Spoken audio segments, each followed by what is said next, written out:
नमस्कार। जैसे कि इसके पहले मैंने मातृभूमि के अवस्थाएं यानी 3 अवस्थाएं मैंने बताया था। इसके गुण और दोष के बारे में बताया था, कैसे होता है। आज हम ये बताएंगे कि हम कैसे समझेंगे कि हमारे घर के पास या मेरे ज़मीन के पास या मेरे इर्द गिर्द कोई निगेटिव एनर्जी यानी कोई आत्मा हो, निगेटिव एनर्जी हो या कोई बुरी शक्ति हो, वो मेरे घर के अगल बगल है कि नहीं। इसके लिए हमें कुछ चीज़ों पर ध्यान देना होगा जो हमको दर्शाती है कि हमारे घर के अगल बगल या मेरे घर पर या मेरे घर में निगेटिव एनर्जी है। इस बारे में बहुत सारी विसंगतियां हैं।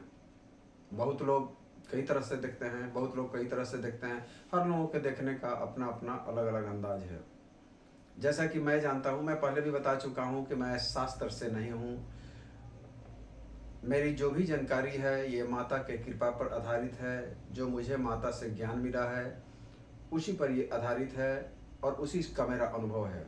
और जो भी अनुभव मुझे प्राप्त हुआ है उस माता की कृपा से ही प्राप्त हुआ है। जैसे निगेटिव एनर्जी के बारे में हम बात करेंगे। जैसे घर में कभी कभी दुर्गंध आना, कहीं कुछ नहीं जल रहा है लेकिन घर में दुर्गंध, जैसे चिराइन टाइप का होता है। चिराइन यानी कपड़ा जलना, चमड़ा जलना, बाल जलना, इस तरह की कभी कभी दुर्गंध आती है। कभी कभी सुगंध भी इस तरह का होगा जो आपको इस तरह से मदमस्त कर देगा कि लगेगा कि आपको नींद आने लगा। सुगंध उस तरह का होगा जिसका कोई सीमा ही नहीं है। वो अजीब तरह का सुगंध होगा जिससे आपको नींद आने लगेगा, आपको लगेगा कि हम नशा में आ गए। इस तरह का सुगंध भी होता है।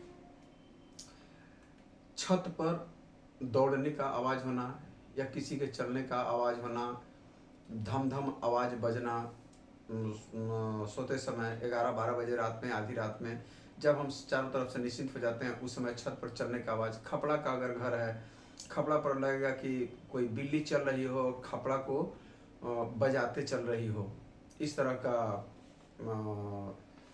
आवाज़ होता है। फिर जो है छत पर एक और चीज़ है, जैसे एक कंकड़ ले लेते हैं, छत पर फेंकते हैं तो वो गड़गड़ गड़गड़ करते हुए आवाज़ जाता है और एक जा करके रुक जाता है। इस तरह का भी आवाज़ होता है। घर में जैसे जब भी अंधेरा हो या सुनसन्नाटा हो, उस समय जब भी किसी टर्निंग पर से यानी किसी कोने पर से जैसे आप टर्न होंगे, ऐसा महसूस होगा कि मेरे बगल से कोई किसी ने क्रॉस किया। ऐसा भी होता है। अक्सर आप ये सुनते होंगे कि कई तरह की ऐसी परेशानियां हैं जिसको हम नज़रअंदाज कर देते हैं। हमें नज़रअंदाज नहीं करना चाहिए।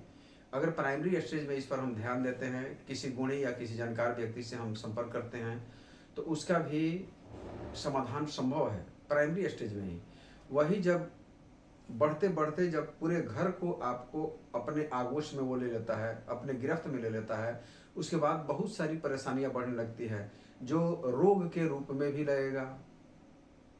कभी लगेगा कि नज़र लग जाना, इस तरह का भी परेशानी दिखता है और हम उसको डॉक्टर के पास जाते हैं, वैद्य के पास जाते हैं, क्योंकि हमें जिसकी जानकारी नहीं है स्वाभाविक है कि हम उसे बीमारी समझते हैं। लेकिन वो बीमारियां नहीं होती हैं, वो उसी निगेटिव एनर्जी का दोष होता है। जैसे आधी रात में बर्तन बजना, बर्तन में अपने आप खटपट खटपट इस तरह से बजना, हम आप समझते हैं कि वो बिल्ली आई होगी या चूहा होगा जो इस तरह से बजा रहा होगा। हम आप जब देखने जाते हैं तो न बिल्ली दिखाई देती है न चूहा दिखाई देती है। ऐसा क्यों? ये सब निगेटिव एनर्जी का ही एक सिग्निफिकेशन है, वो पहचान है। ये भी देखेंगे कि घर में कभी छन छन पायल का आवाज़ बजना, छन छन पायल का आवाज़ बजना, ऐसा भी होता है। लगेगा कि सीढ़ी पर चाहे कुछ उतर रहा हो, जो छन छन छन छन छन छन इस तरह का आवाज़ भी होता है। ये सभी निगेटिव एनर्जी आसपास होने का द्योतक है, जिसको हम नज़रअंदाज कर देते हैं। बल्कि मेरा मानना है कि लगभग 70 से 80% घर में इस तरह की परेशानियां आती हैं, और जिसे हम नज़रअंदाज करते चलते हैं। 2 साल बीतता है, 4 साल बीतता है, 5 साल बीतता है, 10 साल बीतता है, जब वो धीरे धीरे अपने पूरे गिरफ्त में जब वो निगेटिव एनर्जी ले लेता है। निगेटिव एनर्जी रहने से एक और चीज़ है, आप गांव देहात में खास करके सुनेंगे कि अन्न का घटना, खाना पीना का जो वस्तु हम बनाते हैं उसका घट जाना ये अच्छा नहीं होता है, उसका बढ़ना अच्छा होता है। कितना भी बनाएंगे, जिसको बरकत कहा जाता है, वो सब भी जब निगेटिव एनर्जी आप पर हावी रहता है, उस समय आपके खाना का वो भी बदल जाता है। इस तरह से हम जान जाते हैं कि हमारे घर में या हमारे घर के आसपास निगेटिव एनर्जी है या नहीं है। इसकी जानकारी हमें होनी चाहिए, क्योंकि आज के समय में बहुत सारे प्रबुद्ध लोग भी हैं, बहुत सारे प्रबुद्ध लोग हैं, क्योंकि मैक्सिमम लोग पढ़े लिखे होते हैं, लेकिन इन चीज़ों पर ध्यान नहीं देते हैं। इन चीज़ों पर हमें ध्यान भी देना चाहिए। आज के एपिसोड में मैं इतना ही बताऊंगा, जिससे हम सभी को इसकी जानकारी होनी चाहिए और उसका इलाज भी, उसका समाधान भी हमें ढूंढना चाहिए। इसलिए मैं आज निगेटिव एनर्जी के बारे में बताया कि हमें कैसे पता चलेगा कि हमारे घर में निगेटिव एनर्जी है या नहीं है, मेरे घर के ऊपर है कि नहीं, मेरे घर के आसपास है कि नहीं। कल जैसे मैंने बिल्ली का रोना, कुत्ते का रोना, ये सभी मैंने बताया था, ये सभी निगेटिव एनर्जी का ही द्योतक है। आज हम इतना ही पर समाप्त करते हैं, और मैं आपसे, आप सभी से निवेदन करता हूँ कि मेरे चैनल को लाइक और सब्सक्राइब करने और कराने का जरूर कृपा करेंगे, ताकि अधिक से अधिक लोगों को इसकी जानकारी मिल सके। चलिए इतना ही पर हम समाप्त करते हैं। धन्यवाद।